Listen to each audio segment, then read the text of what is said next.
So, in this video, I want to talk about four or five different things. One is revenge saving, but then how revenge saving intersects with consumerism, especially in the United States, how rejecting consumerism in my life really transformed my wealth building journey, and how a few small conscious decisions in my mindset transformed the outlook for my life. And then, most importantly, how you can take these concepts and begin to apply them in your own life with specific mindsets, strategies, and tactics that I have used for the last 15 years. So, first, what is revenge saving? When I read a lot of articles about it recently, a lot of financial writers interpreted it as being in response to revenge spending during COVID. So, when people were locked indoors, when they had stimulus checks, either they thought the world was ending or they were finally out of a lockdown,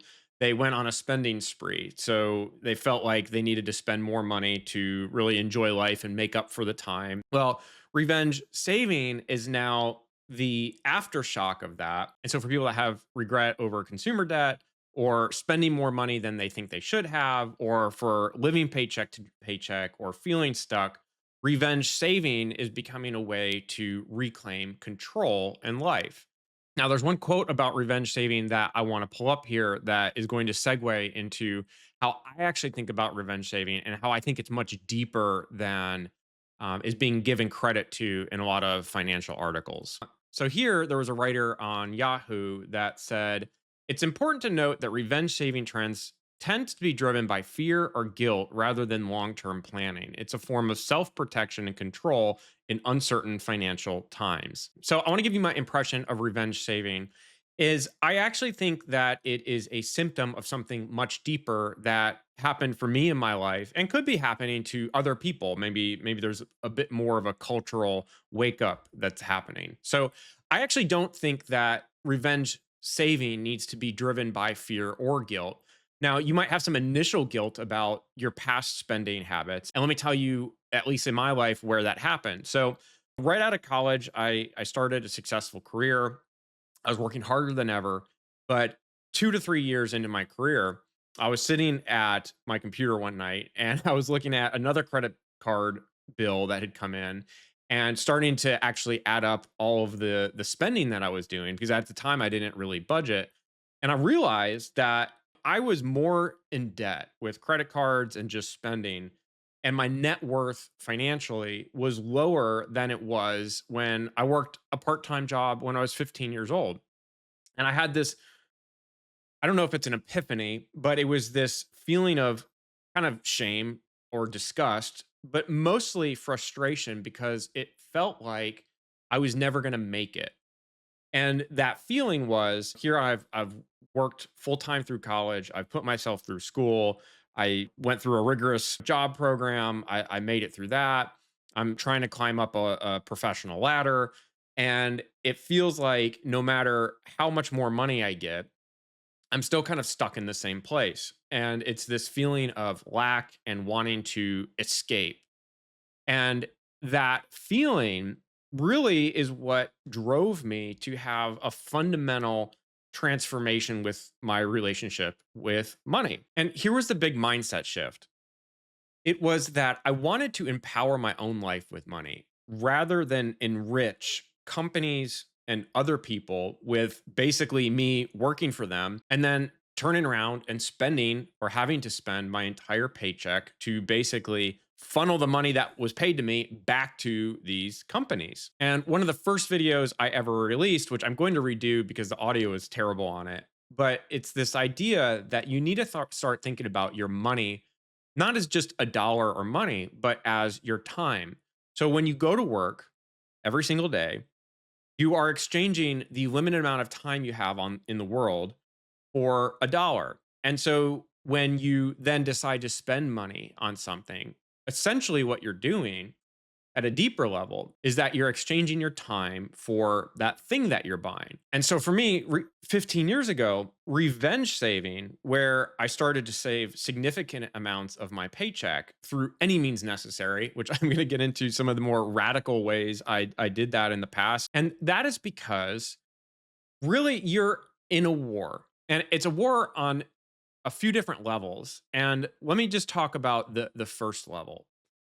So I like this website, and I don't know, I haven't went into how they derived this data. So if there's a viewer and you think that some of this data is not right, feel free to leave a comment. And if you have a better data source, let me know.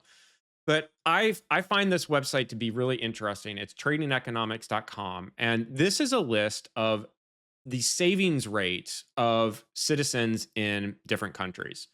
So what I've done is I've ranked them from the highest to lowest. And so what might be surprising or might not be is that when you look for the United States and how much an average American saves, you have to zoom way down to the bottom of the list. So South Korea is number one at about 35% of someone's money being saved versus spent. You have to go all the way down basically to the bottom of the list to find the United States. Here, where average people save about 4.6% of their money.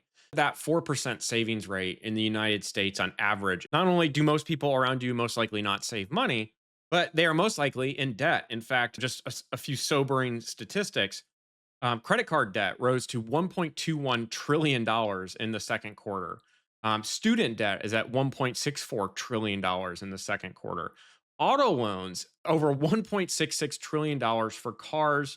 Delinquency rates are up. The average monthly car payment for a car that people are subscribing to now is $745. And it's easy to maybe blame people for making those decisions. I would say that I have a much more nuanced view of that. The culture that you're brought up in is what determines so much of your default behavior around money.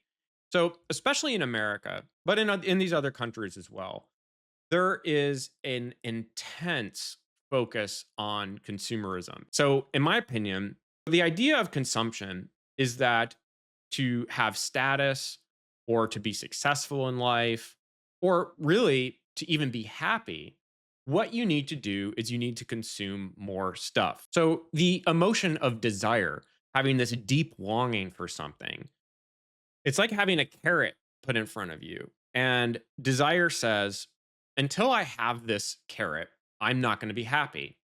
And in a highly consumeristic society, what that's saying is until I have the nice car that I want, or until I have the clothes that I want, or until I have a better this or that, I'm not going to be happy. Now, the trap, and this is getting into the war, is that people are never really happy in that hamster wheel of consumption. And so in the United States, I would say that the dominant thought is that consumption and having more and more stuff is what determines success in life. In fact, even if you get into the American dream is own a house and have a couple cars in the driveway. And so, is it any surprise that the number one focus for most people is I want to own a house? And is it any surprise that people are now spending $745 a month on having a nice car? And then the way companies approach manipulating people to spend more and more money means that there's a constant war on your dollar. And so the way I view money is that it is a zero sum game. And so when you keep more of your money, that is what empowers you to build a life that you control and you get to decide the terms of how you live. So I think one of the best definitions of wealth is having time freedom. So when you have enough money saved and invested that you can say no to a job, or you can take a prolonged break in a career, or that if you were to lose your job tomorrow, that you're able to sustain and live comfortably for a year or two, or for any amount of time. But instead, what has happened is companies have found ways to take that power away from you. So going back to the 4% savings rate, with so little savings and so much debt, what that means is that you're constantly disempowered to be able to make optimal decisions in your life. Money, instead of becoming a tool that helps build time freedom with wealth, then becomes a limiter in your life. And so then you always feel like you have a lack and you're not able to do things. And ironically, that can get into some negative feedback loops because the more that you're striving for money, the more you feel like you can never have enough, and the more you're chasing after the next car or the next upgrade, it just gets you on that track more and more. And you keep digging that hole deeper and deeper. And I think there's a powerful analogy, and this isn't to say that the life that we're getting to live today, which in many ways is privileged. You have your flat screen TV, and consumer goods are cheaper than they ever have been, but you don't really own anything. And so we're going to get into the ownership point here in a minute, but I want to draw an analogy.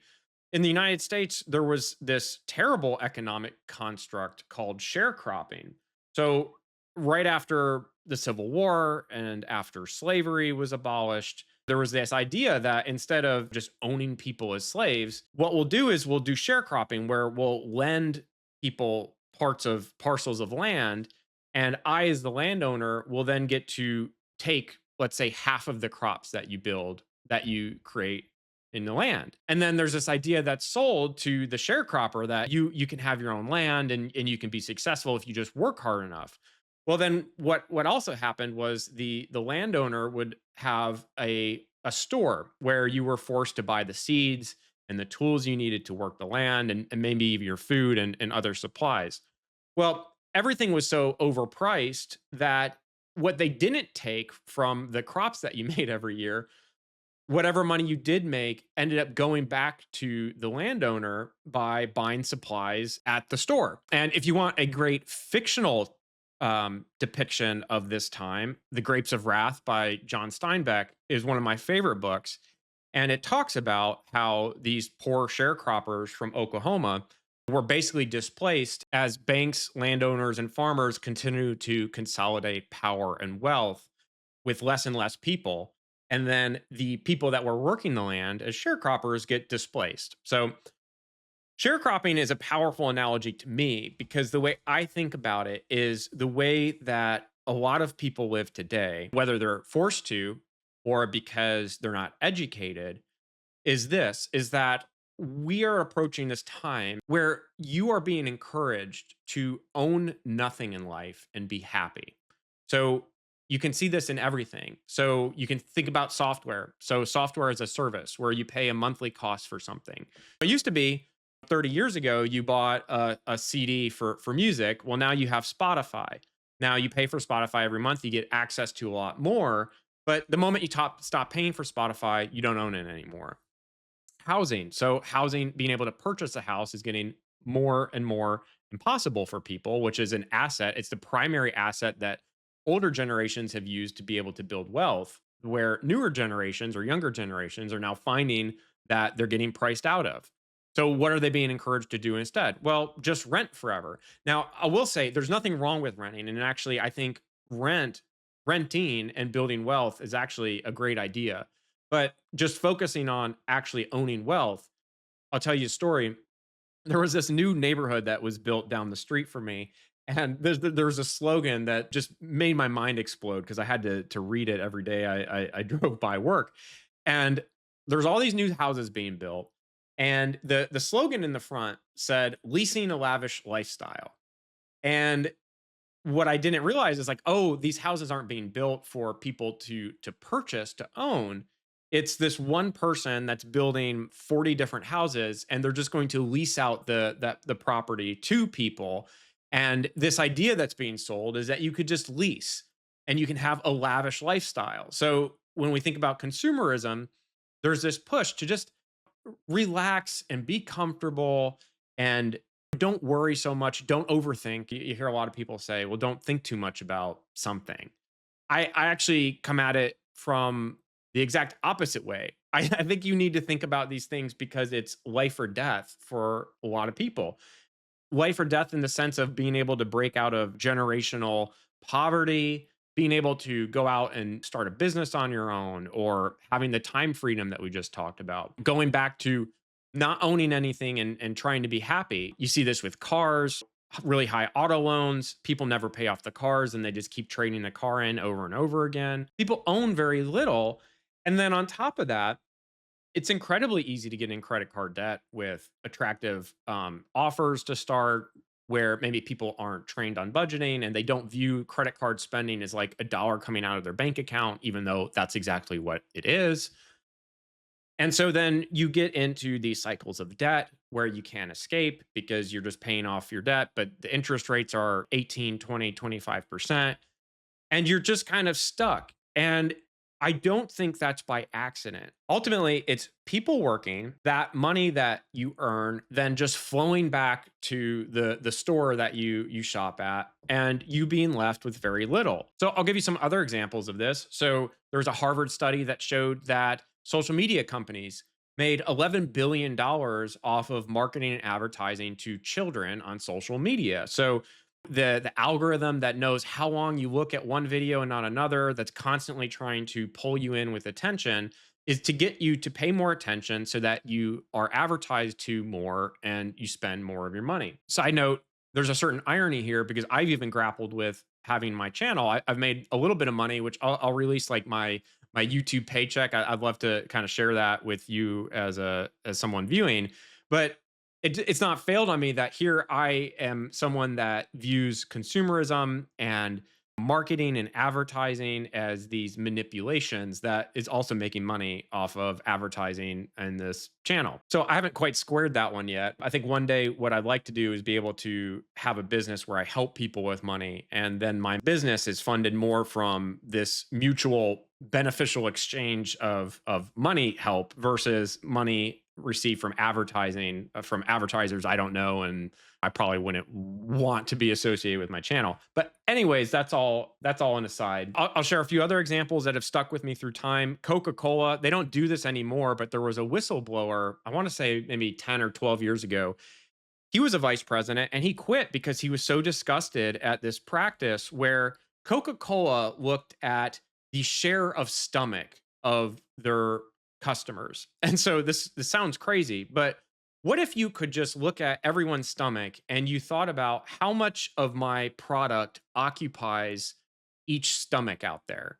And so maybe I can get someone's stomach to be filled with 5% of Coca-Cola products versus 5% of Pepsi. Or how many stomachs aren't drinking my products today? Or how could I market my Coke to children, which there were allegations of from this whistleblower. And this really extends even to the social contract and idea of retirement in the 1960s. And you can debate the idea of pensions being good or bad. I could go either way on this, but it doesn't change the fact that 60 years ago there was this idea that if you worked for a company for long enough, you were able to earn a pension and then have some sort of decent retirement. But then when pensions went away, then you're kind of left on your own with 401ks, where then banks and institutions or less scrupulous financial advisors take advantage of people with suboptimal retirement plans. Well, then what you see is then more and more people just depending on Social Security.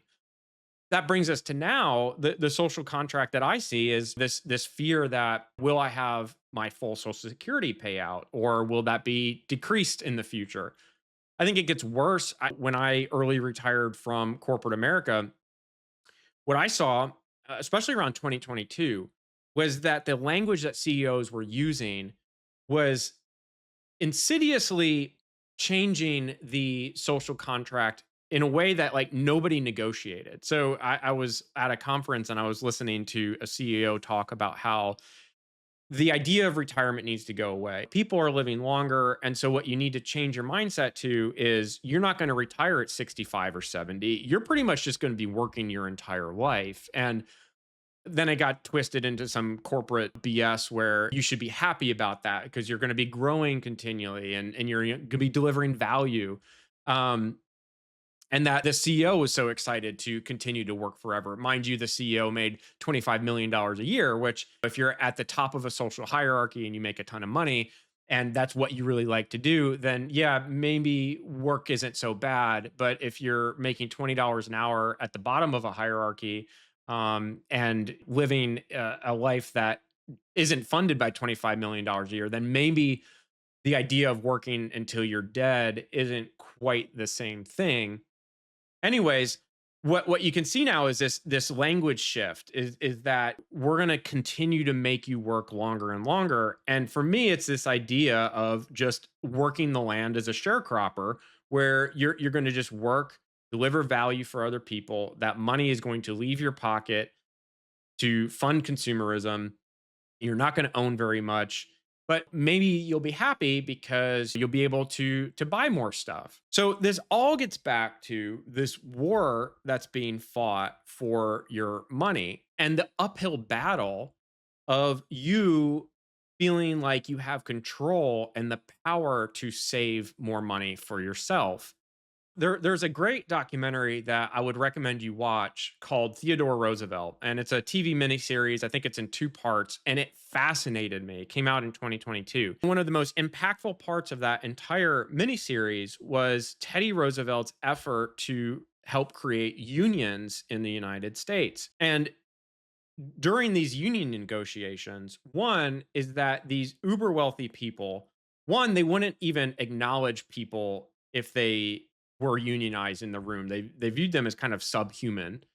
And JP Morgan of JP Morgan Chase at the time had said that his wealth and his money was ordained by God, and that basically God was blessing him with kind of a superior lineage, and that he's morally responsible not just to have all of this money, but to basically lord over people. Here you had these coal mines being created where people were dying in mines, they were being left with nothing, they were sick.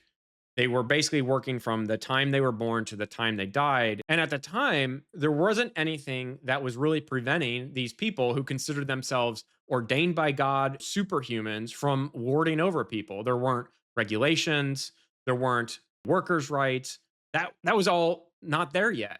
And what you can do is you can kind of track this lineage, at least in my opinion, of Gilded Age capitalists and the robber barons all the way up to current times. I don't think it's changed that much. You view people like Jeff Bezos, Peter Thiel. These people, they think that they are basically gods, that whether they're ordained by God or they have this lineage and pedigree from one generation to the next. I worked in private equity for a little bit, and I saw family offices, which, if you don't know the family office term, basically these are families that have made so much money generation to generation, old money, that have so much access to capital that basically they're their own investment firm, and they put money into companies. The There's such a power imbalance. And with revenge saving and saving money for yourself, it's this fight to help reclaim some of that power for yourself. And there was a point in my life where I had to draw a line in the sand. And going back to the Yahoo article where they say this is just an emotional thing and it's not about long-term planning. I think the emotion is, I realized, at least for me, that I had been lied to my entire life. Like, it wasn't the idea that I need to work hard and get a job and just keep climbing up a corporate ladder. Having a good job and getting paid more money is important, especially for wealth building. And I would encourage anyone watching, you need to focus on building skills and looking at what are you talented in, and how can you grow that, whether it's college or trade schools, and continue upward trajectory. Like, an education is so critical, and making more money related to that skill that you're building is critical. But it's really not even step one. It's like a prerequisite, because what happens on the back end is then you're tempted to basically just spend all of the money, and you're in the same point that you might have been had you not been able to make more money. And so it's this line in the sand that says, no, I am going to make a life for myself, and I'm not going to be manipulated by consumption and what I see around me, because what I see around me is a culture that has for so long been trained that it's acceptable to not save money and invest. Money is just not money. It wraps up the values that you have, whether you're oriented towards an insatiable greed and never having enough, where you're willing to do anything for money, which, by the way, I worked with people like that. That's why I got away from the corporate world. I'll tell you, one of my first private jet experiences was so terrible that I realized I would rather be in the middle seat next to a bathroom in the back of a regular flight than I ever want to be in a private jet surrounded by these types of people. And they're the types of people that are happy to fire 10, 20, 30,000 people if it means that their executive compensation at the end of the year is 4 or 5 million dollars higher. For me, it's a view of, look, I want to be thoughtful about how I make money. I want to be thoughtful about God-given talent. What is that talent being dedicated to? Is it going to enrich the robber barons and the Gilded Age capitalists that have old wealth, and you're just going to be a part of making those people even wealthier? Or is it going to be something that is for yourself? And so, revenge saving and saying no to consumerism and maybe being a little less comfortable is a middle finger to the idea that you are going to be controlled. And it's not saying I'm never going to spend money. In fact, we'll talk about this in the second part of the video. This is actually encouraging you to be even more thoughtful and focused around what makes you happy with money so that when you spend money, it's even more intentional. But what it's getting rid of is waste. And so for me, money is a way to look at this differently and say, I'm going to use my money to take back control of my life instead of enriching someone else's dream. So let's talk about in the second part of the video some different tactics for this. So first is that we're approaching this with like, how do I stretch every single dollar that I make? Because I still have to live and I need to live in and be content. I'm not telling you that you shouldn't ever be happy and that you should never spend money. It's finding a balance. So different mindset techniques. One is this idea of spending velocity. So when I say spending velocity, I know that when I first started on this journey, I had credit cards and I had a debit card, and it was just so easy for me to reach out and hand my card. I wanted to stop for a coffee at Starbucks, or I wanted to go out to eat at lunch, or maybe something at the end of the day. Spending velocity is like, how many times a day are you just swiping that card? And is it so automatic for you to look at something that you want and buy it without really giving it a second thought? So, ways that you can kind of start to shift your spending velocity so that you're not using it as much.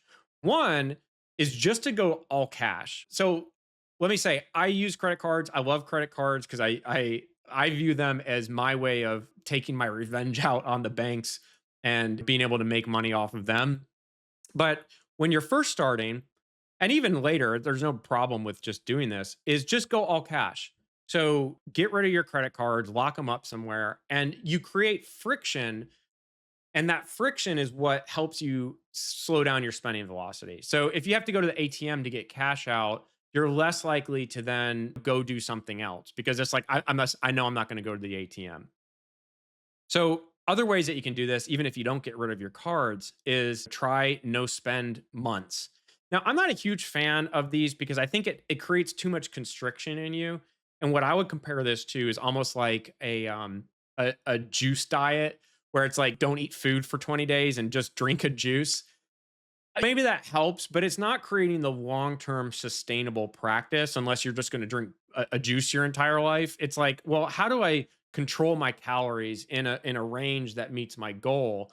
That's kind of the mindset that we're working towards when we're getting better with money. Maybe that is just enough of a shock to your system that then when you start introducing spending again, it starts slowing down your velocity. One thing that I would probably encourage you to do instead is just start small. So pick a category. So maybe eating out, like maybe eating out, which for periods in my life, this has been bad. It's just so automatic for me to go out to eat at lunch or then order Uber Eats and then by the end of the month, you're adding up all of the money that you've spent eating out. Have a month where you just don't eat out at all and just pick that category. Keep everything else the same.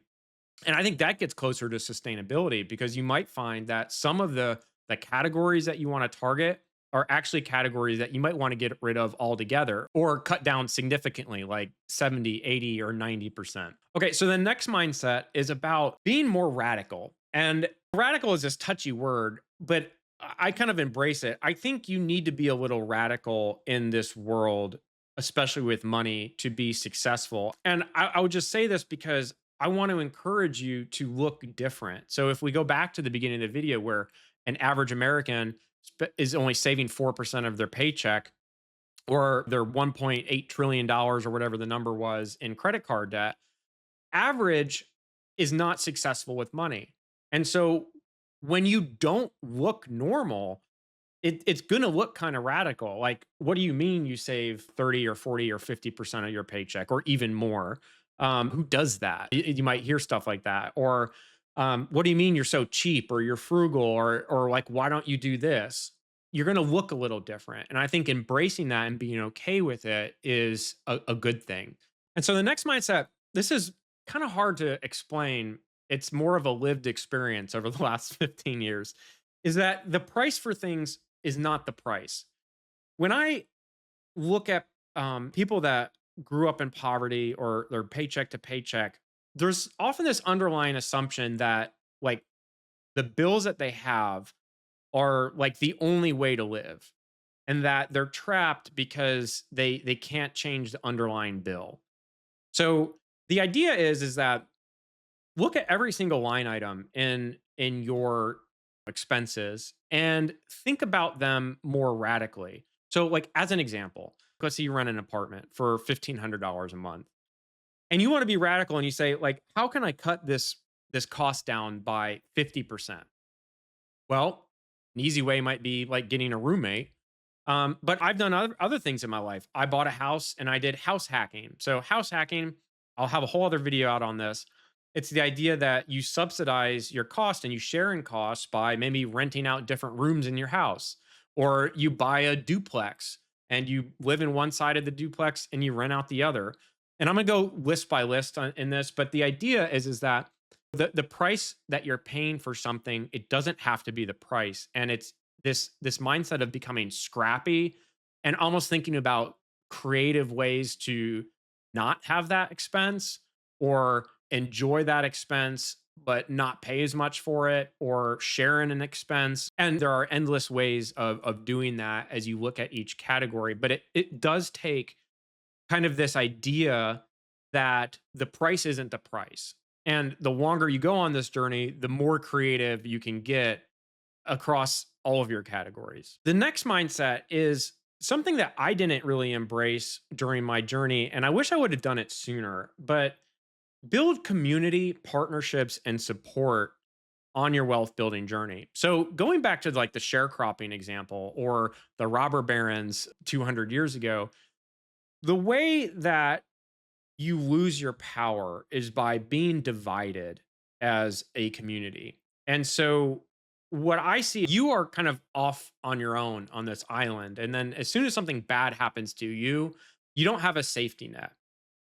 And instead, how can you find community where you can encourage other people to be better with money and also get inspiration for your own journey? So some examples of this could be things as simple as like carpooling. So maybe you cut down on the amount of gas that you spend, or maybe you find unique ways to not have to own a car because you're sharing a vehicle between people.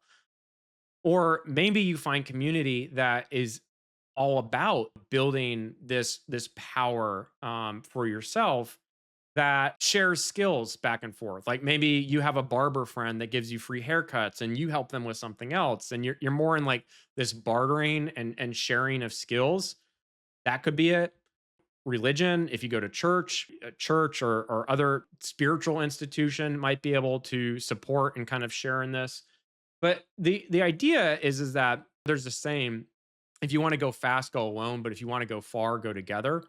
The problem with money is that um, it's very isolating. So in our culture, this is another thing is that it's like it's not good to talk about money, or at least it's not supposed to be. And this was like one of the weirdest things is like you get in trouble in a lot of jobs, like if you share how much your salary is with your peer. And I laugh because it's like so ridiculous on its face that like why can't we share salaries? Well, we don't want to share salaries because you don't want to know how much Susie is making compared to James. And if James finds out that Sally makes 20% more than him, well, then what's going to happen? It's not equal. And so there's just all of these techniques to kind of divide people and not talk about money in a way that's empowering. But we're happy to talk about money as as a culture when it comes to go buy this car, or don't worry about money, just go spend it, the world's ending tomorrow, or there's all this encouragement to disempower people, which I find interesting. Okay, so now you might be saying, well, mindset's great, but I'm living paycheck to paycheck, life is hard for me, like what do I actually do? So a few other things. One is budget. So if you don't budget today, I would recommend that you learn to love budgeting.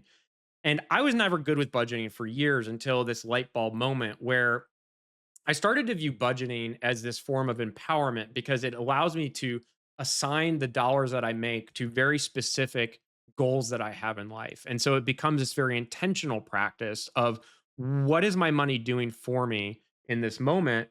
What's going to make me the most happy? So like if I want to buy myself something, what's the thing that's going to do that the best? And it's similar to like maybe like a bodybuilder where you work out and then you're focused on being intentional with your calories because you have to get your protein versus carbohydrates versus your fats correctly. And you're being very thoughtful about how many calories are going into your body for your goal. And it's the same thing with wealth building. It's just that budgeting is that for your money for everything in your life. And so it helps you become more intentional. Now, I would recommend zero based budgeting. Zero based budgeting, what that means is that you're only budgeting the dollars that you already have. The problem with a lot of non zero based budgets is that it allows you to create funny money. So you say, well, I know I'm going to get paid in a month, or I know this is how much I make a year. And you can just assign fake money to whatever expenses are out there. The problem is that that doesn't reflect the reality. Like it doesn't reflect how much money you actually have right now and the prioritization that you need to make. And the problem with that is that you never stick to your budget. It's really easy to just put fake numbers into a budget, and then you kind of view budgeting as ineffective because it's not tied to reality. So as far as zero-based budgeting platforms go, you need a budget's one I really like. That's what I've used for most of my life. There's also a free one called Actual Budget, which I haven't used, but is similar to how YNAB work. Monarch Money is a highly recommended one. I haven't used it, but if zero based budgeting feels too intimidating for you, you could try Monarch Money. I just was never successful with them when I first started because, again, it doesn't tie your money to like what you actually have. You could also just get pen and paper out and do envelope budgeting where literally you're taking cash and you're putting them in envelopes and you're saying, this is how much money I'm going to spend on food, on rent. And then if you need to move money from one envelope to the other, you just take the money out and move it to another category. That's basically what zero based budgeting is, just in digital form for your dollars. All right, so let's just talk quickly about creative ways to save money. First is just minimizing taxes. So if you don't contribute to a health savings account, if you're eligible for one, or 401k, or a traditional IRA, if you come in within certain income limits, there's all of these different tax saving vehicles that allow you to keep more of your money. So that's just one way to start getting your savings rate up. But then let's talk about other things. So housing. So I already kind of mentioned it, whether you get a roommate or you're sharing in expenses or you're just downsizing in space. I mean, I think there's this idea that you need a certain amount of space.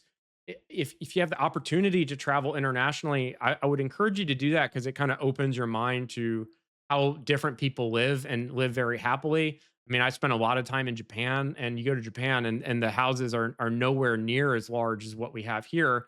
And you just kind of get used to it. So if there's ways to save money by downsizing the space and you're happy about that, or you can learn to be content with it, that's a good option.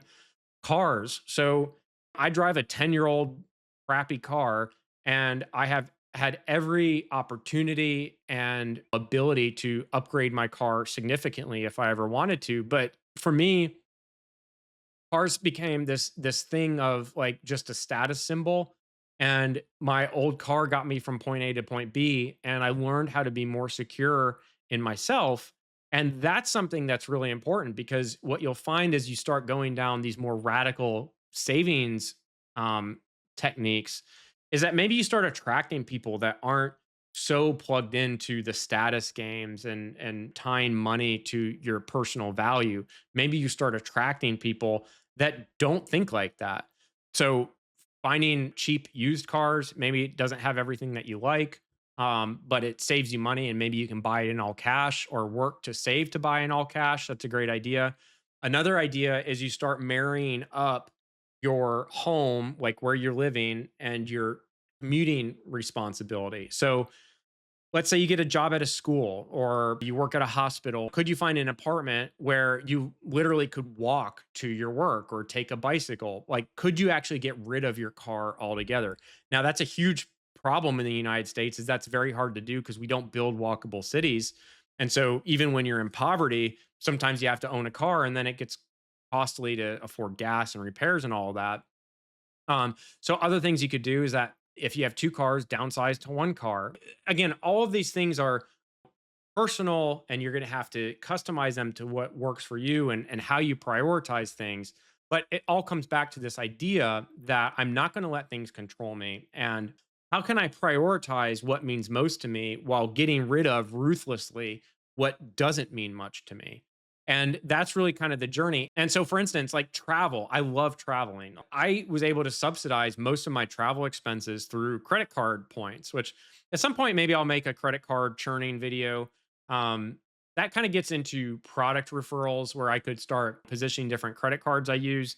But I'm hesitant to do that because what I don't ever want to do is encourage people to get credit cards and then they end up in more debt. I only got into credit card churning after many, many years of being very diligent and skillful around how I thought about money. So for me, when I got into like getting credit card points, it became just a basically a free way for me to travel. For instance, like I'm taking a Spain trip in not too long, and I have a free flight.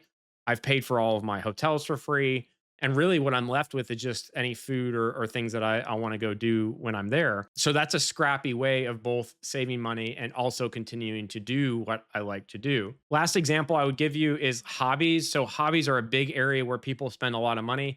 One of the more divisive figures, but I like a lot of what he says is David Goggins. He's this ultra marathoner and he has kind of a long history. But I was reading his book and he had this really inspiring story where he wanted to become a triathlete, where he swam, he ran, and he had bicycling. And his first bicycle, he got out on a track and was racing on like a Huffy bike, which if Huffy is like this really kind of cheap bike, it's heavy. It's definitely not what you use for a race. But what I found so inspiring about that story is that his mindset didn't really care about the tools. Like he didn't need a fancy tool to be able to go do what he needed to do. And that's such a powerful mindset, especially around hobbies, is don't feel like you need to buy the fanciest stuff first. Go do the work for the hobby and then maybe reward yourself after hundreds or thousands of hours of practicing. And that's beneficial because you're going to learn how to do what you need to do on maybe equipment that doesn't work as easily. So you have to learn more of the skill. And then you also get to really master the skill and appreciate the quality of tools as you get better at something. So that's my take on revenge saving. I hope it's a helpful perspective. For me, it's really not wanting to be controlled, more of an anti-consumer bent. That doesn't mean, again, that I don't encourage you to spend money. You have to be really careful about that because you want to be able to spend money well, and that's an art form in and of itself. And so, what I don't want you to leave this video under the impression is that you need to save every single dollar that you make. You want to have a contented, good life, but you want to say no to the constant feeling that you need to upgrade and instead learn how to be happy with what you have and be content and learn how to have enough, because that's the biggest skill of them all. Is if you never learn how to have enough, it's just going to be this endless struggle. And so while learning how to save well and how to spend well is key, only you can kind of decide what enough is for you in your life, and how much money you need to save and invest to have the time freedom that you need, and in what time frame, like how aggressive do you need to save. For me, I was really targeting a 15-year time horizon or maybe even less, and that meant that I needed to be more aggressive. But if you're happy in your job and you are secure in it, maybe you're a teacher and you want to teach for the next 30 years because you love working with kids, you don't need to save 60 or 70% of your income. You could save much less, while still living a great life and working on kind of that empowerment of your money. You have to kind of set the your pace and your tempo, but I do think that the mindset of not being controlled and being really intentional and thoughtful about where your money's going, and remembering that when you work, you're exchanging your own time, your limited amount of time on the earth for money. And so you want to be thoughtful about where that money is going after you make it, so that you're honoring that time exchange. Those are the principles that I'm really hopefully encouraging you to go out and find in yourself. I would love to hear your comments if it resonates with you, or anything I missed, and if you are kind of on this journey where you're working towards more wealth, kind of what your story was, and maybe even like what that key moment was for you, like I talked about for me. So all the best, and wish you a good weekend.